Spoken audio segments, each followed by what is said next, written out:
Ce programme est financé par les amis et partenaires du ministère de Joyce Meyer. J'irais même jusqu'à dire que je pense que cette affaire de colère contre les gens, de colère, d'amertume et de ressentiment est probablement l'une des leçons les plus importantes que Jésus soit venu nous apprendre. Et si nous ne comprenons jamais ceci, alors le reste ne va pas marcher non plus.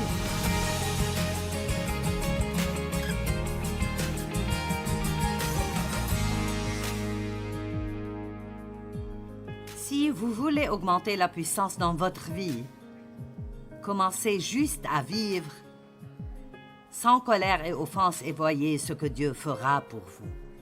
Vous savez pourquoi il vous honorera? Parce qu'il sait que c'est difficile. Mais si vous attendez qu'il soit votre défenseur, les gens ne s'en tireront pas comme ça. Dieu s'en occupera toujours et vous récompensera, mais seulement si vous le faites à sa manière. Hébreux 12:15 dit « Veillez à ce que nul ne se prive de la grâce de Dieu, à ce qu'aucune racine d'amertume ne produise du trouble, blessé, mais pas amer. » Donc il dit ici que c'est notre responsabilité en tant que frères et sœurs en Christ de veiller les uns sur les autres dans ce domaine, et nous devons être assez sages avec nos amis et les gens avec qui nous sommes. Si vous prenez un café avec quelqu'un et il vous raconte ce que quelqu'un leur a fait et à quel point ils sont mécontents, ne restez pas là à acquiescer, essayez de les dissuader.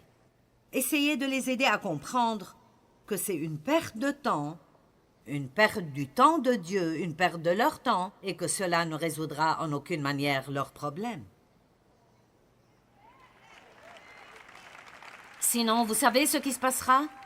Ce qu'ils vous disent pénètre en vous. Et maintenant, tout à coup, vous n'aimez pas cette personne même si elle ne vous a rien fait. Tout d'abord, vous n'êtes même pas censé croire tout ce que vous entendez, sauf si ça vient de 2 ou 3 témoins fiables.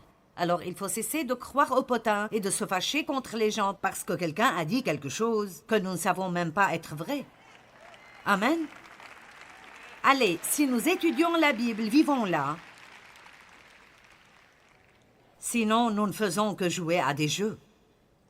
À quoi sert-il de souligner dans votre Bible si nous n'allons pas l'appliquer? Nous faisons tous des erreurs et nous demandons constamment le pardon et puis nous nous relevons, mais nous devons être sérieux à ce sujet. Nous vivons dans des temps très graves et j'imagine que vous êtes assez sérieux, sinon vous ne seriez pas venus ici un vendredi soir avec les embouteillages. Certains d'entre vous viennent de loin, vous avez payé pour l'hôtel, vous reviendrez toute la journée demain et c'est difficile de monter l'une de ces choses. Nous avons amené 50 personnes avec nous, 7 semi-remorques complètement chargées et il nous faut toute une journée de préparation. C'est quelque chose de sérieux. Dieu va à l'extrême pour faire passer sa parole à son peuple. Ce n'est pas juste un événement.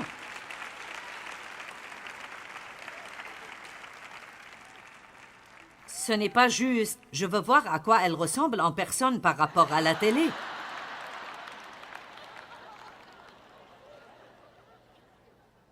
Prenez autant de photos que vous voulez. Vous n'avez pas besoin de venir ici juste pour faire ça. Mais s'il vous plaît, écoutez-moi ce week-end. Je crois que c'est une parole de Dieu pour votre vie et que cela peut changer la vie de certaines personnes si vous la saisissez. Pour certains d'entre vous, c'est un rendez-vous divin. Dieu vous a envoyé ici parce que vous avez désespérément besoin de cette parole. Et écoutez, si vous choisissez de pardonner à quelqu'un et vous ne ressentez pas de différence, ne laissez pas le diable vous faire croire que vous n'avez pas pardonné. Ce que vous ressentez n'a rien à voir avec ça. Si vous priez pour eux, vous ne dites pas de commérage, vous parlez bien d'eux et si un besoin survient que vous pouvez remplir, vous le remplissez. C'est là la force du pardon. Parce que les gens ont des sentiments positifs envers d'autres et ne font rien de tel. Hébreux 12:15, veillez à ce que nul ne se prive de la grâce de Dieu, à ce qu'aucune racine d'amertume ne produise du trouble et que plusieurs n'en soient infectés. N'essayez pas seulement de pardonner aux gens, Priez pour que Dieu vous aide à pardonner. Et n'attendez pas d'être en colère contre quelqu'un pour prier cette prière. Pourquoi ne pas prier ceci chaque jour? Dieu, dès que quelqu'un m'offense, accorde-moi la grâce de pardonner rapidement. Aide-moi à comprendre à quel point je vais mal et combien de fois tu me pardonnes. S'il te plaît, Dieu, aide-moi. Plus les sentiments durent, plus ils s'enracinent profondément et les racines amères produisent toujours des fruits amers. 2 Corinthiens 2:11, pardonnez pour ne pas laisser Satan prendre l'avantage sur vous. C'est très clair. N'ouvrez pas les portes au diable en restant énervé. Étudier la nature du diable est vraiment bon pour nous tous de temps en temps, parce que quand on parle d'être sournois, je veux dire, les choses qu'il fait, et nous le laissons simplement les faire. Nous ne faisons pas attention à ce qui se passe. Priez que Dieu vous montre vous-même et qu'il vous montre la vérité. Puis accrochez-vous. Maintenant, j'aime cette écriture, Colossiens 3:19, car elle dit « Marie, aimez vos femmes d'un amour affectueux, sympathique et désintéressé, qui désire toujours le meilleur pour elles. » Les dames, aimez-vous ça? J'aime ceci. Et Marie, ne nourrissez pas d'aigreur ni de ressentiment contre votre femme à cause des responsabilités du mariage. Alors je me suis dit, maintenant, que veut donc dire cette écriture? Soyons clairs qu'il en est de même pour les femmes, bien qu'il parle des maris ici. Et je préfère parler de mari que de femme, puisque j'ai la plateforme. D'accord, peut-être que elle n'a pas répondu à toutes ces attentes. Vous savez, je ne pense pas que ce soit ce que les gens font qui nous rend contrariés autant que ce que nous attendons d'eux. Et souvent, nous avons des attentes irréalistes vis-à-vis des gens, comme je m'attends à ce que tu me gardes heureuse tout le temps. J'étais tellement en colère contre Dave parce qu'il ne me gardait pas heureuse. Il allait jouer au golf et je n'étais pas contente. Et Dieu a dit, « Pourquoi ne prends-tu pas la responsabilité de ta propre joie? Ce n'est pas le travail de Dave. »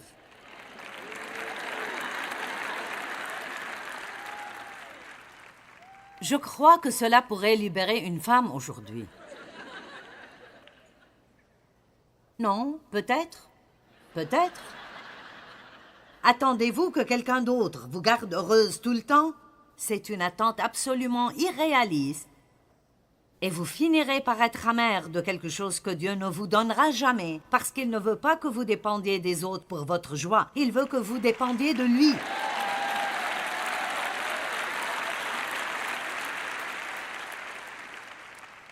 Il se sent piégé. Il est marié depuis 30 ans et maintenant il a toutes ses responsabilités et il n'est pas heureux. Peut-être que s'il vivait pour la rendre heureuse, il serait plus heureux. Ou si elle vivait pour le rendre heureux, elle serait plus heureuse. Oh, vous aimez la partie de l'homme plus. L'amertume commence souvent par plusieurs petites offenses. De petites choses qu'on ne règle jamais. De petites choses sur cette autre personne qui vous dérange. N'ayez pas de fichier sur votre ordinateur où vous stockez toutes les petites choses que vous n'aimez pas chez quelqu'un. Le mot « offense » vient d'un mot grec, « scandalon », et c'était en fait la partie du piège sur laquelle était accroché l'appât qui attirait les animaux pour être attrapés. Ainsi, lorsque Satan nous met la tentation d'être offensés devant nous, c'est une invitation à nous jeter dans son piège. Beaucoup de personnes aujourd'hui sont offensées. Je n'ai jamais vu une époque où les gens étaient plus susceptibles. C'est comme si les gens se fâchaient contre vous parce que vous respirez. Vous ne savez même pas. C'est comme, quoi?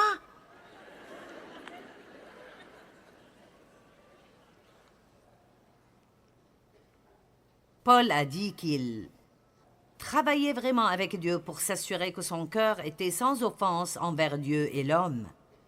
C'est quelque chose dont nous pouvons nous occuper chaque jour dans nos prières. Mon Dieu, est-ce que je suis en colère contre quelqu'un? Montre-moi.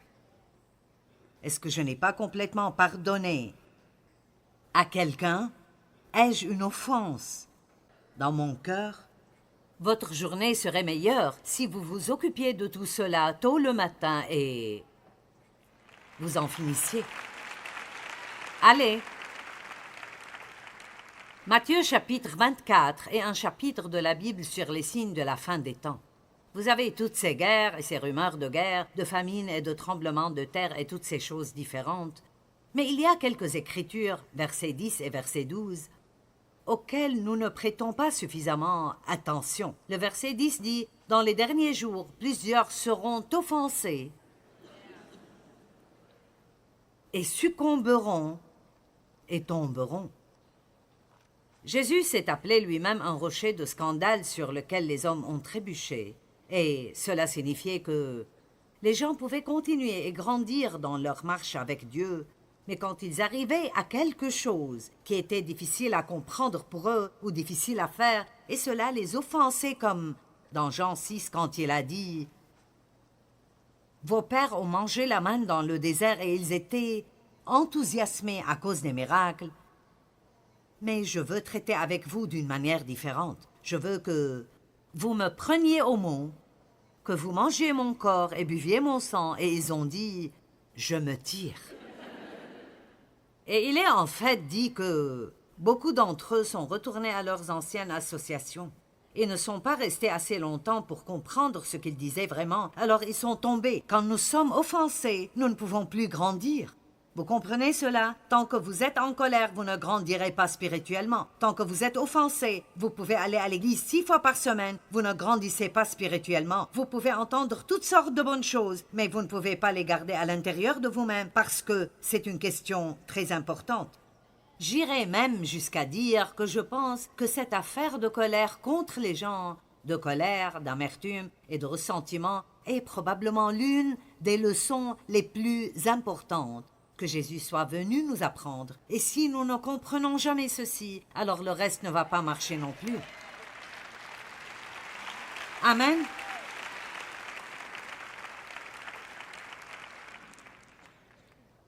Et le verset 12 dit « La charité du plus grand nombre se refroidira dans les derniers jours. » Et c'est ce que Satan veut. Il veut une forteresse d'amour froid. Il ne veut pas que nous nous aimions parce que notre pouvoir est là. Nous devons aimer les autres inconditionnellement et pour faire ça, nous devons être bons dans la miséricorde. Amen. Parfois nous disons « Bon, je te pardonnerai, mais je n'oublierai jamais. » Eh bien, voici une petite histoire. Un prêtre aux Philippines portait le fardeau d'un péché secret qu'il avait commis de nombreuses années auparavant. Il s'était repenti, mais il n'avait pas ressenti le pardon de Dieu. Dans son église se trouvait une femme qui disait avoir des visions dans lesquelles elle parlait avec Christ. Le prêtre était sceptique concernant cette femme, mais pour la tester, il a dit « La prochaine fois que tu parleras avec Christ, je veux que tu lui demandes quel péché ton prêtre avait commis quand il était au séminaire. » Et la femme a accepté de le faire. Quelques jours plus tard, le prêtre a demandé « Est-ce que le Christ t'a parlé ?» Elle lui a dit « Oui. » « Est-ce que tu lui as demandé quel péché j'avais commis quand j'étais au séminaire ?»« Oui, je l'ai fait. » Eh bien, qu'est-ce qu'il a dit? Elle a dit « Je ne me souviens pas. »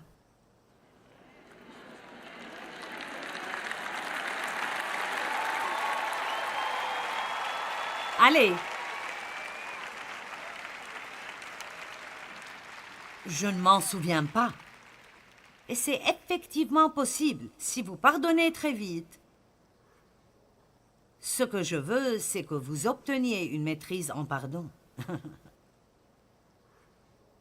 Je veux dire, juste être le meilleur de tous pour pardonner.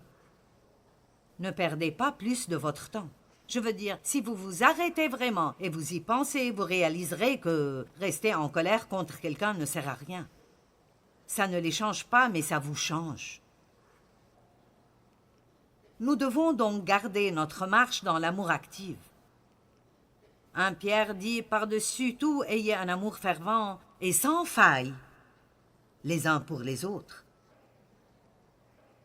Si je n'avais pas à enregistrer différentes choses pour la télé, je pourrais juste ne faire que prêcher l'amour, ce que signifie vraiment aimer. L'amour n'est pas qu'un sermon, ce n'est pas juste un mot. Ce n'est pas simplement quelque chose que nous disons aux gens, mais c'est l'action.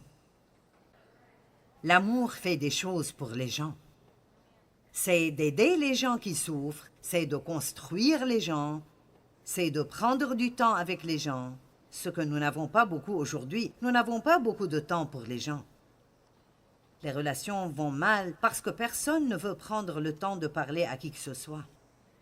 Nous envoyons simplement un texto et ils répondent « Kay » et c'est tout.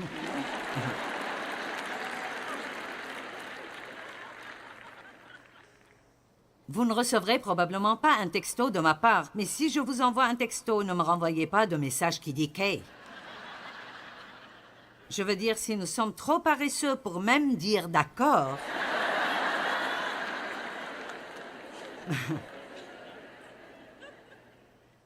parfois, je dois demander « Qu'est-ce que cela signifie ?»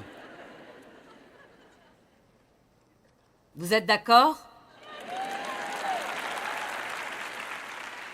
Nous sommes tellement pressés que nous ne pouvons même pas écrire une phrase. Ayez un amour fervent les uns pour les autres, car l'amour recouvre une multitude de péchés. Il recouvre la méchanceté et recherche sans égoïsme le meilleur pour les autres. Il y a une version mise à jour de la Bible amplifiée que j'aime et qui utilise l'expression « l'amour cherche d'une façon désintéressée le meilleur pour son prochain ». L'amour est déversé dans nos cœurs par le Saint-Esprit, mais nous pouvons soit le garder vivant ou le laisser refroidir. Et cela a été très important pour moi au cours des 12 ou 15 dernières années de ma vie, et je le partage souvent, et je n'ai pas l'intention de m'arrêter. Si vous voulez que votre amour soit stimulé, vous devez faire certaines choses. Premièrement, demandez à Dieu tous les jours ce que vous pouvez faire pour les autres. N'attendez pas 3 prophéties, 2 sons de trompette et l'apparition d'un ange. Maintenant, mon Dieu, si tu veux vraiment que je les aide, je veux dire, si tu le veux vraiment, écoutez ce que les gens disent qu'ils ont besoin et donnez-le leur. Arrêtez de demander à Dieu de faire des choses pour les gens que vous pourriez faire vous-même. Mon Dieu, ma belle est en retard sur son loyer, elle a besoin d'aide. Eh bien, et si vous retiriez 100 $ de votre poche Lédier, eh bien, j'ai d'autres plans pour mon argent. Allez, est-ce que je dis la vérité? Je dis la vérité. Et vous savez quoi? La raison pour laquelle je sais cela est que j'ai dû l'apprendre de Dieu avant de pouvoir l'enseigner aux autres. Je ne pointe personne du doigt. Dieu a traité comme ça avec moi. Voilà certaines des choses qu'il m'a apprises. Et tout ce que je fais, c'est vous laisser apprendre de mes leçons. Mettez de côté une somme d'argent chaque mois, au-delà de vos dons habituels. Maintenant, allez, je vous donne un devoir. Mettez de côté une somme d'argent chaque mois au-delà de vos dons habituels et ce ne sera pas de l'argent pour lequel vous obtiendrez une réduction d'impôt. Vous savez, ce sera juste de l'argent pour bénir les gens. Ce sera peut-être quelqu'un de pauvre et ce ne le sera peut-être pas. Quelqu'un qui n'est pas pauvre a aussi besoin d'être béni. Je veux dire, la personne la plus riche que vous connaissez a peut-être besoin d'une bénédiction plus grande que quiconque.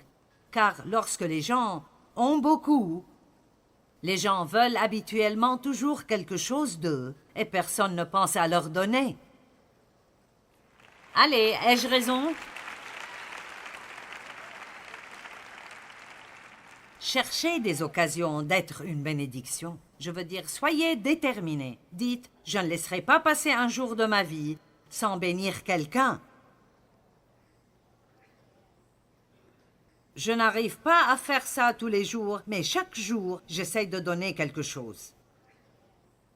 Quelque chose. Quelque chose de mon armoire. Vous savez combien de choses que vous avez chez vous pourraient être une bénédiction pour quelqu'un d'autre et vous les laissez au cas où? Et si cette situation vient, vous ne saurez plus où il est.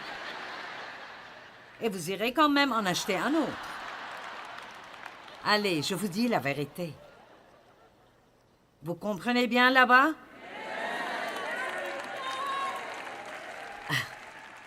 Galates 6:10 dit « Soyons une bénédiction pour tout le monde, surtout pour les frères en la foi. » Et voici ce que je dis si je pouvais résumer ceci.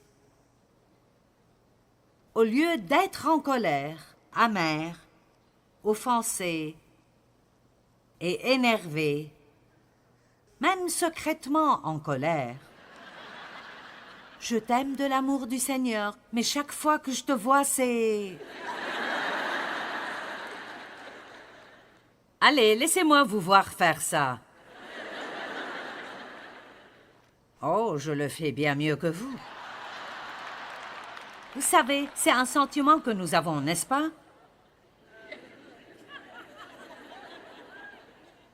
Oh, fallait-il que tu viennes? Je ne serais sûrement pas venue à cette fête si j'avais su que tu allais être là. Et je ne m'assoirai pas à côté de toi.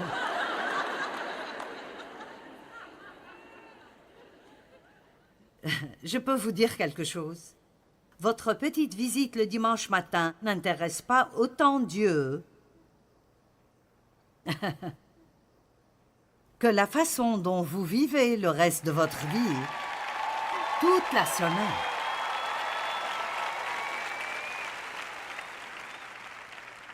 Je veux dire, je suis sûre que Dieu est fier de vous qui êtes venus ici ce soir. Mais pour être honnête, vous perdez votre temps si vous ne sortez pas d'ici et vous ne mettez pas en pratique certains de ces principes.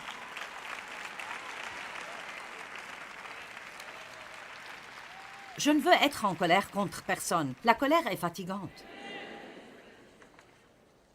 La Bible dit dans Proverbe 19:11, « L'homme qui a de la sagesse et du bon sens est lent à la colère, et il met sa gloire à oublier les offenses et à ne pas rechercher la vengeance et porter du ressentiment. » D'accord, vous savez ce que le mot « gloire » signifie? C'est sa gloire d'oublier les offenses. Cela signifie l'excellence manifestée de Dieu. Donc, si je peux traduire cela correctement, c'est un honneur et ça produira l'excellence manifeste de Dieu dans votre vie si vous oubliez une transgression ou une offense et ne cherchez pas la vengeance ni le ressentiment. Vous attendez-vous à ce que Dieu fasse de grandes choses pour vous? Combien d'entre vous attendent que Dieu fasse de grandes choses pour vous? Je veux dire, vous voulez vraiment une grosse faveur? Je le veux, mais vous savez quoi? Je sais que je ne l'aurai jamais si je ne reste pas libéré de cela. Ne soyez pas sous son emprise, c'est le diable. Ne soyez pas sous son emprise. Eh bien, vous êtes allongé dans votre lit la nuit et une idée vous passe par la tête.